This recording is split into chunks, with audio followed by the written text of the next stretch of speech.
Today I want to share with you things I wish I knew when I was just diagnosed with PCOS before I began my PCOS journey. So let's get into them.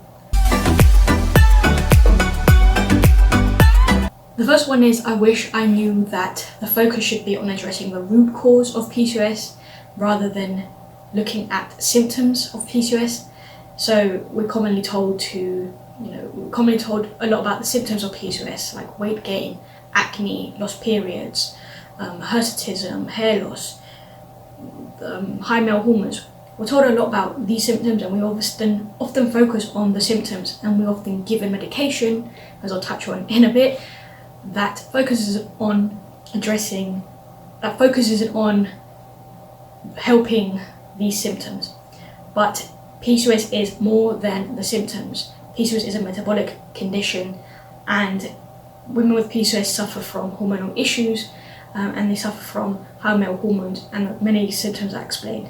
So I wish that I was told, or I wish that before I started my journey over 10 years ago, that the root cause was about addressing the metabolism, about supporting the thyroid, and because organs are interconnected, I wish I knew the importance of, while I work on supporting the thyroid, the metabolism, the importance of addressing gut health and liver health. So if you're beginning your PCOS journey, or you are currently on your PCOS journey, and you are constantly focusing on lowering the male hormones, which I know many of us are just thinking about, how do I do lower male hormones? Think about, why are the male hormones happening? And I've spoken about this in my How I Reversed My PCOS Naturally video, which you can click the card here. But the high male hormones occur because of the high estrogen.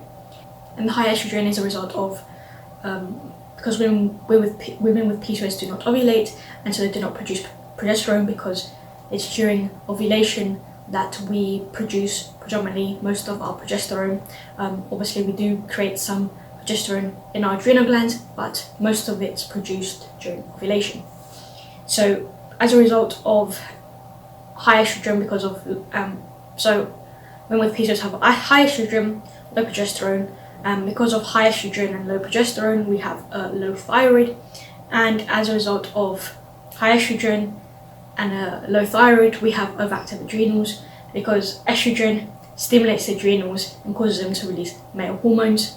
So really have to focus on lowering estrogen, supporting progesterone, because progesterone is pro-thyroid.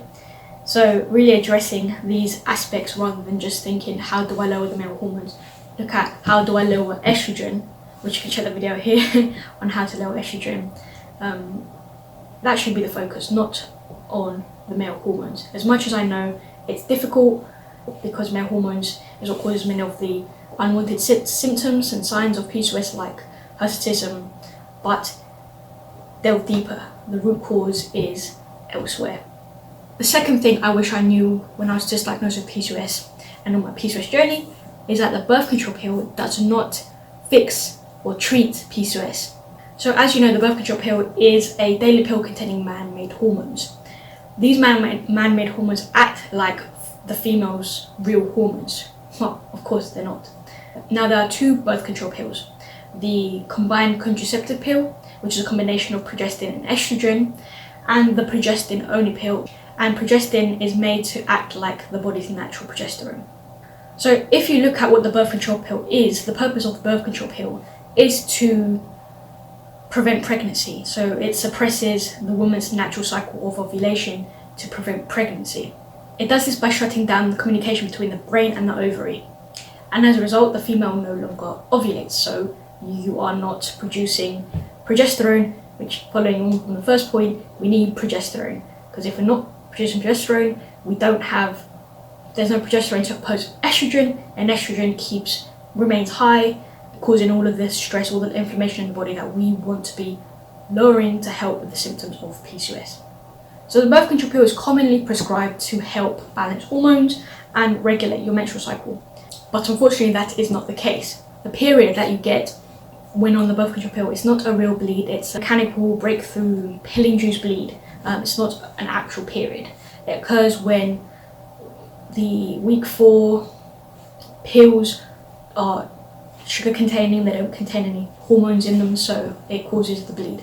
So the birth control pill is simply a band-aid on the problem, It makes you think that you are fixing the problem through getting a period, but you're not. But I also, when I was diagnosed with PCOS and recommended the birth control pill or given the birth control pill, that I knew the side effects and the risks. So the birth control pill depletes various nutrients, including magnesium, selenium, zinc, vitamin B6 and B12. The birth control pill can cause changes in bacteria found in the gut. It can cause inflammation, insulin resistance.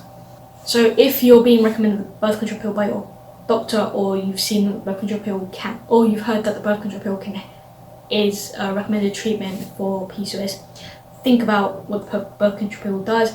Understand that it's just abandoning the problem. It doesn't address the root cause, the estrogen, because you're taking in, potentially more estrogen that's not natural, and we need to be delving deep to the root cause. The third thing I knew or I was told was that losing weight, cutting carbs was not gonna fix the problem or a good treatment approach. It was just standardized advice. So you've probably been told by a doctor, avoid carbohydrates, avoid dairy, avoid gluten, lose weight, exercise, do more exercise, whatever it is. Like, we've been told a whole range of things which makes you feel more restricted, creates more stress in the body. So I wish I knew that I did not have to eliminate carbohydrates from my diet, and that I don't need to, and that weight loss isn't necessarily going to fix the problem, because weight gain doesn't cause PCOS, and so weight loss won't necessarily fix it, because again, looking at that root cause. So check out the video here to find out why I don't recommend avoiding carbohydrates and why you don't need a carb detox, and why carbohydrates are needed by the body.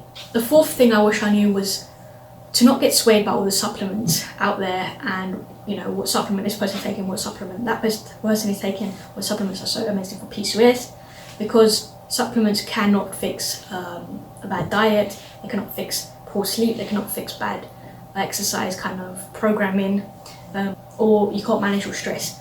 So I think there's just so many supplements out there, and I think while they can be beneficial, I think it's important to first build the foundations of your diet, your sleep, the exercise you do, your mindset, and working on lowering stress, all the stresses in your environment, and then supplements can be a great addition. Now there's some supplements, pick the card here, where they can be added to the diet, like collagen, gelatin, like vitamin E and magnesium. The fifth thing I wish I was told or I knew at the beginning of my journey when I was just diagnosed was that it is possible to take back control and reverse those symptoms naturally. I wish that I didn't feel like a victim at the beginning, but of course it's common to feel like that when you're not being supported by your doctor, or you tried so many things and things have failed, and you just feel like this is how it's going to be, this is the rest of my life, not knowing what to do, having to wake up every day with these symptoms and living daily life with these symptoms. You just kind of want to give up. But I wish that I was told that there is a way to overcome it, to balance my hormones, to reverse those symptoms and not feel like, yes, I have to take this pill, or come back in X amount of time when you want to conceive, and we can discuss the medication or whatever you have to do to conceive. I feel like I wish I knew that I'm in control, and I can make changes to my diet, my lifestyle to support my metabolism, support my thyroid, balance my hormones. There is natural ways in our control that we can do to address the issue. So get out of that victim mindset. You are in control. You can overcome your PCOS and balance your hormones through natural methods. The final thing I wish I knew when I was just diagnosed is that kind of follows on from the previous point about avoiding carbohydrates, but I wish I knew I didn't have to restrict foods or be afraid of foods or feel like I have to be on a diet for PCOS. Like, there's no best diet. The best diet is the one that works for you, the one that you can adhere to, the one that isn't getting you to avoid macronutrients and a lot of foods. It's so much better being able to eat anything that you desire, anything you want, without having that fear associated with it, without feeling guilty, without feeling that, oh, this isn't a food that's on the PCOS list, or this is a bad PCOS food. Every food, being afraid of eating dairy. Dairy has great benefits for health. Click the video here to check that video out on dairy PCOS. Not everyone has to avoid gluten. Those are the things I wish I knew when I was just diagnosed with PCOS and on my PCOS journey. I hope that you found the video helpful. I hope you learned something. I hope that from some of these things I wish I knew, that you recognize now that you don't have to go through some of these mistakes of avoiding certain foods and food groups, macronutrients, that you don't feel like you need to be on the pill to balance your hormones and regain your cycle, that it's possible to reverse your PCOS naturally, the symptoms naturally, to regain your period. Have a video on how I regained my period after 6 years. Click the video here.